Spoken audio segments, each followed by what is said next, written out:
2020-yilda ishlab chiqarilgan mexanika korobkadagi Spark chiqsa, tirikchilik bor, oilani terbatadigan mashina siz aytgan degan bo'ldingiz. Mana sizga aytdim. Bosib oling. Agarda sizga ozgina qimmatli qilsa, o'rta ovozga tashlab qo'ying, mazza qilib olsin. Mashinamiz 2020 150 ming probegda 3-pokoleniya gazlari bor. 4 ta ballonni qishga yangi taqaman deb yurmaysiz. Yangi taqib qo'yishdi ekan. Mashinamiz 4 ta joyda kraskasi bor ekan, suvelari but-butun ekan. Ko'rsatib o'tamiz. Pоворotida past sepilgan ekan, mana shu joyi.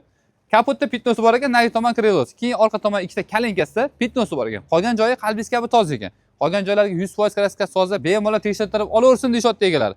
Kelasiz, proverka qilasiz, yo'qsiz zaklatini berasiz, barakasini qilib olib ketaverasiz. Akalarimiz bilan gaplashib, generaliy doверенность ham ko'ndirib qo'ydik siz uchun. $500 ga oformib qo'yib beramiz. Chexol polilar yangi taqib qo'yishgan ekan, mashinamiz holati yaxshi ekan, tayyor olarkansiz mevoradigan holatda ekan. Orqalari ham mana ko'ryapsiz, bir tekisda bo'lib turibdi. Chizilgan, qirilgan, xudo xolasa dilni xira qiladigan joylari yo'q ekan. Orqalari ham chiroyli holatda ekan mashinani, difuzorlar taqib qo'yilgan. Balon lekin gap yo'q. Yaxshi balon taqib qo'yishdi. Qishga bemalol maza qilib minaverasizlar. Mashinamiz suyaklari but-butun ekan, bemalol akangiz bilan, ukangiz bilan, xolangiz bilan, amakivachingiz bilan maslahatlashgan holatda shu mashinani $6400 ga olishingiz mumkin bo'ladi. Mashinamizga gerbi laboy butushni taqib qo'yishdi ekan. Shu videoga like bosib, Spark olaman degan do'stingizga podpilitsya qilib qo'ysanglar, biz sababchi bo'lib qolgan bo'lamiz. Bosinglar.